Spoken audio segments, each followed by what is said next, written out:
የከበረ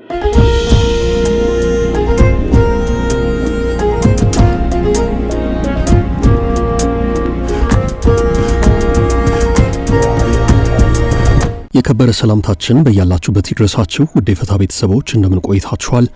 የዕለተ ቅዳሜ የምሽት መረጃዎችን ከዚህ አስከትለን እናሰማለን።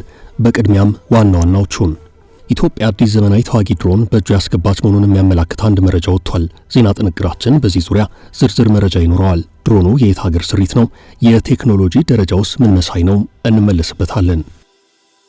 ጠቅላይ ሚኒስትር አብይ አህመድ ኢትዮጵያ የማንንም አትፈልግም የራሷንም አትሰጥም የሄደም ካለ ታወራረዳለች ሲሉ ጥብቅ መልእክት አስተላልፈዋል። ጠቅላይ ሚኒስትር አብይ ቆማችሁ የቀራችሁ ወደፊት መራመድ የምትቸገሩ ሱ30 ጄሲ10 ወይንም ከዛ ያለፉ ቴክኖሎጂዎች ሲጠሩ ምንድነው ብላችሁ ግራ የሚገባችሁ አሁንም ሚግ-21 ያላችሁ ሀገራት ደጋግማችሁ እንድታስቡ የሚያስፈልገው ኢትዮጵያ ትናንት ላይ የቆመች አይደለችም ብለዋል። አብይ ይህን ማስጠንቀቂያ የሰጡት በዛሬው ዕለት በተካሄደው የአየር ኃይል 9ኛ ዓመት የምስረታ ክብረ በዓል ላይ ባሰሙት ንግግር ነው። የጦር ኃይሎች ጠቅላይ ኤታማዦር ሹም ፊልድ ማርሻል ብርሃኑ ጁላና ሌሎች ከፍተኛ ወታደራዊ አመራሮች እንዲሁም በክብረ በዓሉ ላይ ሌተናል ጄኔራል ጻድቃን ገብረትንሳኤን ጨምሮ የቀድሞ የፌዴሪ መከላከያ ሰራዊት ጠቅላይ ኤታማዦር ሹም የነበሩት ጄኔራል ሳሞራ የኑስ ተገኝተዋል። በክብረ በዓሉ ላይ በአየር ኃይሉ የተዘጋጀ የአየር ላይ ትርኢት የቀረበ ሲሆን በአጠቃላይ 29 አውሮፕላኖች በትርኢቱ ላይ ተሳታፊዎች ነበሩ። የአሜሪካው አምባሳደር በትራምፕ የድርድር ጉዳይ ጥብቅ ማሳሰቢያ አሰምተዋል። አምባሳደሩ አሜሪካ ከግብጽና ከኢትዮጵያ አንዱን ወገን እንድትመርጥ መጠበቅ የለባቸውም ሲሉ ለኢትዮጵያውያን መልእክት አስተላልፈዋል። ከፌደራል ወደ ትግራይ ጊዜ አስተዳደር ጥብቅ ደብዳቤ ተልኳል። አፋጣኝ ምላሽ የሚያስፈልገው ነው ተብሏል። በየትኛው የመንግስት አካል ተላከ? ምንን ይመለከታል? ይህንንም አካተናል። ኢትዮጵያና ጅቡቲ ኦፕሬሽናል ወታደራዊ ስምምነት ተፈራርመዋል። የሁለቱ ሀገራት ሁለት ክፍለ ጦሮች በቀጥታ አዛዦቻቸው መነጋገር እንዲችሉ ነው የተነገረው። ድንበር ተሻጋሪ ወንጀሎችን በጋራ ለመከላከል የሚያስችል አዲስ ስምምነትም ተፈርሟል። የትራምፕ አስተዳደር ስደተኞች ላይ ያነጣጠረ ከባድ ዘመቻ በከፈተባት ግዛት ህዝባዊ ቁጣ ተቀስቅሷል። አድማ ተመቶ በርካቶች አደባባይ በመውጣት ተቃውሟቸውን አሰምተዋል። እነዚህ የሰዓቱ አንኳር ዘገባዎች ናቸው። እስከ ፍጻሜው ከኛ ጋር ቆይታችሁ ሙሉ መረጃውን እንድትከታተሉ በአክብሮት ጋብዘናችኋል።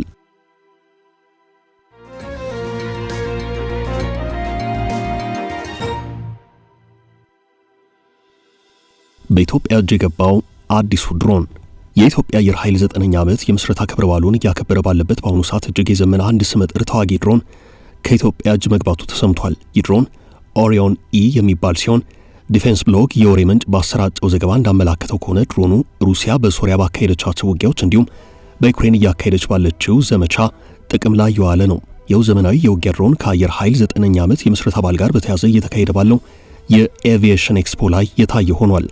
ድሮኑ በሩሲያ በኩል በመካከለኛና ረጅም ከፍታ ወይንም አልቲቲዩድ ባለ የበረራ ብቃት በተለያዩ አማራጮች ጥቅም ላይ የዋለ ነው።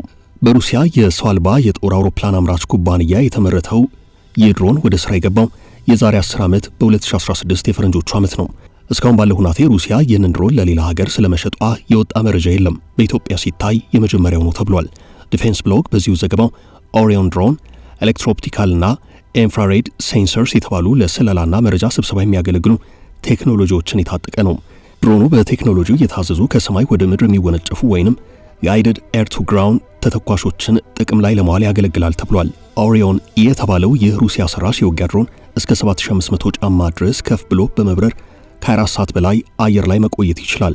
በአየር ላይ የሚኖረው የቆይታ ጊዜ በያዘው የመሳሪያ ጭነት ክብደት መጠን እንደሚወሰን ዲፌንስ ብሎግ ዘግቧል። እስካሁን ባለው መረጃ የኢትዮጵያ መንግስት ይህ እጅግ የዘመነ የጦር ድሮን በእጁ ስለመግባቱ ያለው ነገር የለም። በአየር ኃይሉ 9ኛ ዓመት ክብረ በዓል ላይ የተገኙ ጠቅላይ ሚኒስትር አብይ በዛሬው ዕለት ባሰሙት ንግግር የኢትዮጵያ አየር ኃይል የአራተኛውን ትውልድ የአየር ኃይል ቴክኖሎጂን እንደገነባ ተናግረው በ2030 ወደ 5ኛው ትውልድ ያድጋል ብለዋል።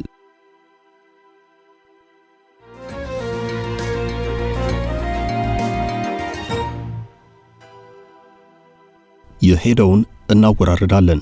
ጠቅላይ ሚኒስትር አብይ አህመድ ኢትዮጵያ የማንንም አትፈልግም የራሷንም አትሰጥም የሄደም ካለ ታወራርዳለች ብለዋል። ጠቅላይ ሚኒስትሩ ቆማችሁ የቀራችሁ ወደፊት መራመድ የምትቸገሩ ሱ30 ጄሲ10 ወይንም ከዚያ ያለፉ ቴክኖሎጂዎች ሲጠሩ ምንድነው ብላችሁ ግራ የሚገባችሁ አሁንም ሚግ-21 ላይ ያላችሁ ሀገራት ደጋግማችሁ እንድታስቡ የሚያስፈልገው ኢትዮጵያ ትናንትና ላይ የቆመች አይደለም ሲሉ አስጠንቅቀዋል። ኢትዮጵያ ነገን ለመዋጀት አበክራ የምትሰራ ሀገር ናት። የማንንም አትፈልግም። የራሷንም በየዋህነት በተላላ በአጭር ጊዜ ድል አሳልፋ አትሰጥም። የተሰጠም ካለ ታወራርዳለች ሲሉ ጠቅላይ ሚኒስትሩ አሳስበዋል። አብይ ይህን ማስጠንቀቂያ የሰጡት በዛሬው ዕለት በተካሄደው የአየር ኃይል 9ኛ ዓመት የምስረታ ክብረ በዓል ላይ ባሰሙት ንግግር ነው። በኢትዮጵያ አየር ኃይል የ9ኛ ዓመት የምስረታ ክብረ በዓል ላይ የተገኙት ጠቅላይ ሚኒስትር አብይ በሚቀጥሉት 5 ዓመታት አሁን ያለንበትን የአየር ኃይል አቅም በእጥፍ ደረጃ ለማሳደግ የኢትዮጵያ መንግስት ግልጽ እቅድና በጀት እንዲሁም ምንጭ ለይቶ ከዋና ዋና አምራቾች ጋር በትብብር ስራ ጀምሯል ብለዋል።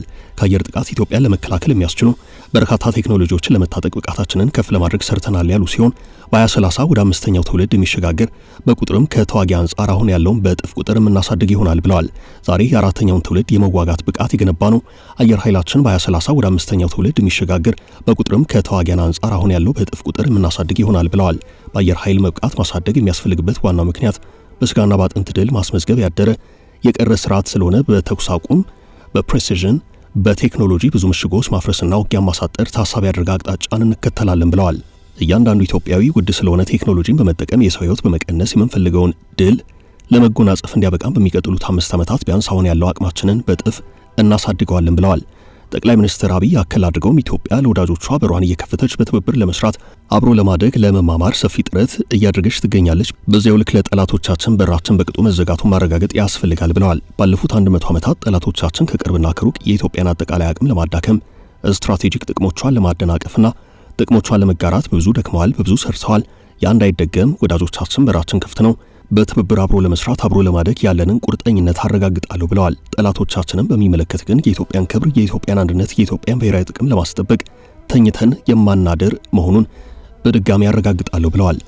አብይ በዚሁ መልእክታቸው ወዳጅም ጠላትም አንድ እንዲገነዘብ የምፈልገው ነገር አለ። ኢትዮጵያን በቅጡ ኢትዮጵያን በበቂ አናውቃትም። ኢትዮጵያ ከምታውቋት ያለፈች ሀገር ናት። በሀብቷም በታሪኳም በብቃቷም እንደዚህ ካለው ሀገር ጋር ተስማምቶ ተባብሮ አብሮ ማደግ ብቻ ነው የሚያዋጣ ብለዋል። ከዚያ ውጭ ያለው አማራጭ ጥፋት ስለሚያስከትል አንዳንዴ የምትስቱ ቆማችሁ የቀራችሁ ወደፊት መራመድ የምትቸግሩ ሱ30 ጄቲኤን እንዲሁም ከዚያ ያለፉ ቴክኖሎጂዎች ሲጠሩ ይህ ደግሞ ምንድነው ብላችሁ ግራ የሚገባችሁ አሁንም ሚግ 21 ላይ ያላችሁ ሀገራት ደጋግማችሁ እንድታስቡ የሚያስፈልገው ኢትዮጵያ ትናንትና ላይ የቆመች ሀገር እንዳይደለች ነው ብለዋል። የአየር ኃይልን 9ኛ ዓመት በማስመልከት የተዘጋጀው የጥቁር አንበሳ የአየር ላይ ትርኢት በቢሾፍቱ ተካሂዷል። የኢትዮጵያ መከላከያ ሰራዊት ጠቅላይ ኤታማዦር ሹም ፊልድ ማርሻል ብርሃኑ ጁላ፣ ምክትል ኤታማዦር ሹም ጄኔራል አበባው ታደሰ፣ የአየር ኃይል ዋና አዛዥ ሌተናል ጄኔራል ይልማ መርዳሳን ጨምሮ ከፍተኛ ወታደራዊ መኮንኖች፣ የመንግስት ከፍተኛ የሥራ ኃላፊዎች በሁነቱ ላይ ታድመዋል። ሌተናል ጄኔራል ጻድቃን ገብረተንሳይን ጨምሮ የቀድሞ የፌዴራል መከላከያ ሰራዊት ጠቅላይ ኤታማዦር ሹም ጄኔራል ሳሞራ የኑስም በስፍራው ተገኝተዋል። በክብረ በዓሉ ላይ በአየር ኃይል የተዘጋጀ የአየር ላይ ትርኢት የቀረበ ሲሆን በአጠቃላይ 29 አውሮፕላኖች በትርኢቱ ላይ ተሳትፈዋል። በትርኢቱ 17 የኢትዮጵያ፣ 12 ደግሞ የተባበሩት አረብ ኤምሬቶች አውሮፕላኖች ጥቅም ላይ ውለዋል። ከዚህ ውስጥ 16ቱ ሄሊኮፕተሮች ሲሆኑ 12ቱ ተዋጊ አውሮፕላኖችና አንዱ ወታደራዊ ጭነት አውሮፕላን ነው።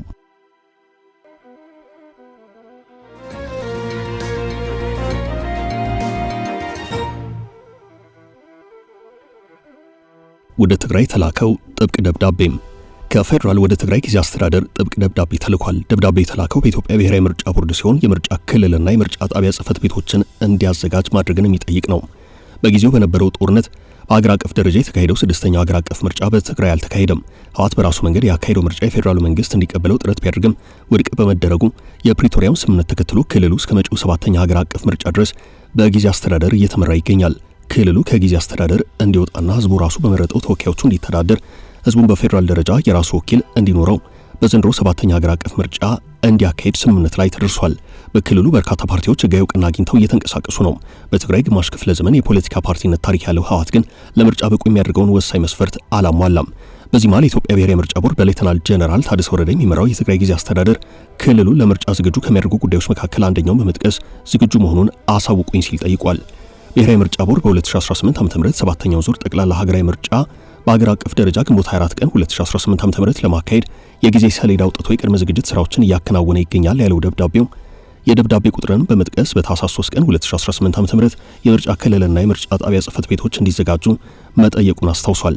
አከል አድርጎም የመራጮች ምዝገባ ከየካቲት 7 2018 ጀምሮ እንደሚጀመር በመጥቀስ ከዚህ በፊት ቦርዱ በላከው መመሪያ በጂአይኤስ ትክክለኛ መገኛቸው የተወሰደውን በክልላቸው የሚገኙ የምርጫ ጣቢያ ጽሕፈት ቤቶች ዝግጁ መሆናቸውን እስከ ጥር 25 ድረስ አሳውቁኝ ሲል ብሔራዊ ምርጫ ቦርድ ለትግራይ ጊዜ አስተዳደር ደብዳቤ ጽፏል።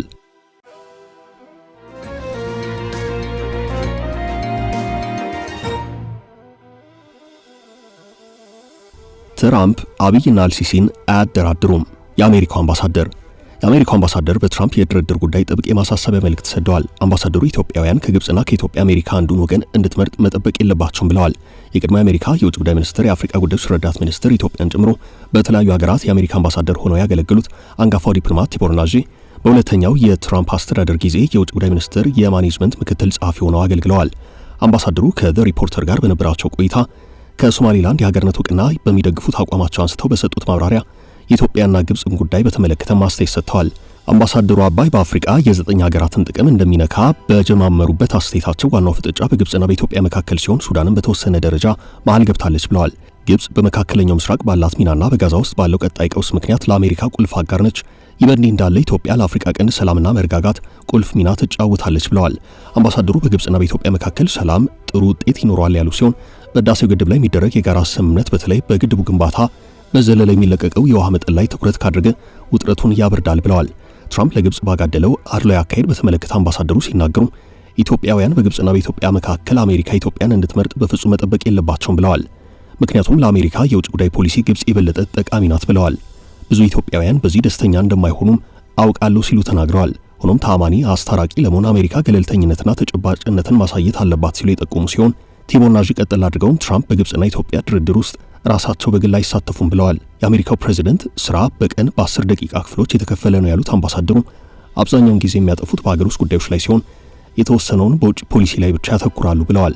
ትራምፕ ማድረግ የሚችሉት ጠቅላይ ሚኒስትር አብይና አልሲሲ ስምምነት ላይ ከደረሱ በኋላ በዋይት ሃውስ ማስተናገድ ነው። መሪዎችን በማጨባበጥ ቆንጆ ፎቶግራፍ ከተነሱ በኋላ ድርድሩን የሚያጽና ሰነድ ይፈረማል። ያ ነው የሚሆነው ሲሉ አምባሳደር ቲቦር ናጂ ሐሳባቸውን አጋርተዋል።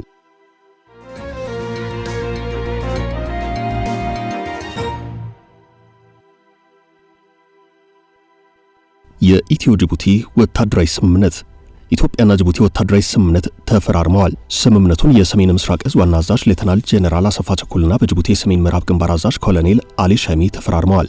ሌተናል ጄኔራል አሰፋ ቸኮል አዳዲስ ስምምነቶችን በመጨመር በመከለስ አስፈላጊ ወታደራዊ ትብብር እንደሚደረግ መግለጻቸውን መከላከያ ሰራዊት በማህበራዊ ትስስር ገጹ አስታውቋል። ለአንድ ቀን በተካሄደውና መግባባት ላይ በተደረሰበት ውይይት መዋቅርን ማቋቋም፣ ወቅታዊና ደህንነቱ የተጠበቀ መረጃ መለዋወጥ፣ ድንበር ተሻጋሪ ወንጀል ድርጊቶችን መከላከል የሚሉና የመሳሰሉት ጉዳዮች በስምምነቱ ውስጥ ተካተዋል። ከወታደራዊ ስምምነት ባለፈ በየዓመቱ እየተገናኙ የሥራና የግንኙነት ግምገማ ይካሄዳል ተብሏል። በዚህም ኮሚቴ ተሰይሟል። ባለፈው ዓመት የኢትዮጵያ ብሔራዊ መረጃና ደህንነት አገልግሎት እንዲሁም የጅቡቲ ደህንነት ኤጀንሲ የጋራ ግብረ ኃይል አቋቁመዋል። ቡድኑ በአብዛኛው በድንበር አካባቢ ተልእኮችን የሚወጣ ሲሆን ከሁለት ወራት በፊት ኢትዮጵያና ጅቡቲ የጋራ መከላከያ ኮሚቴ 11ኛ ስብሰባውን ያከናወነ ሲሆን ስትራቴጂያዊ ቴክኒካል ጥምረት መፍጠሩም ተዘግቧል። በዚህ ጥምረት በጋራ የድንበር ቅኝት ማድረግ፣ ጸረ ሽብር ዘመቻዎችን ማከናወን፣ አንዳቸው ለአንዳቸው የሙያ ማብቂያ ስልጠና ለወታደሮቻቸው መስጠትም የስምምነቱ አካል ነው። ኢትዮጵያና ጅቡቲ ወንጀለኞችን ለመያዝና አሳልፎ ለመስጠት ከዚህ ቀደም ሁለት ስምምነቶችን ያደረጉ ሲሆን የመጀመሪያው በ2017 ሁለተኛው በ2020 የፈረንጆቹ ዓመት የተፈረመ ነው።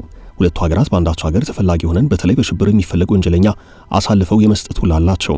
አሁን ተፈረመ የተባለው ስምምነት ይህንን ነባር የሁለቱን ሀገራት ትብብር ይበልጥ ኦፕሬሽናል የሚያደርገው ነው ተብሏል።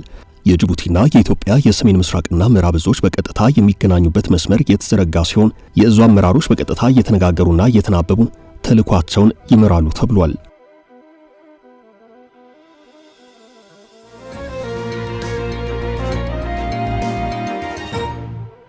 ትራምፕ ላይ የተሰማው ከባድ ተቃውሞ።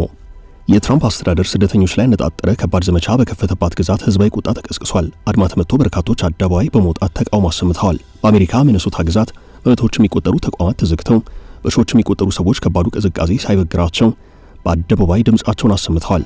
ትናንት አርብ ከዜሮ በታች በሆነ ቅዝቃዜ የተደረገው የተቃውሞ ሰልፍ እስካሁን የአሜሪካ መንግስትን የስደተኞች ፖሊሲ በመቃወም በሚኔሶታ ከተካሄዱት መካከል ትልቁ ነው።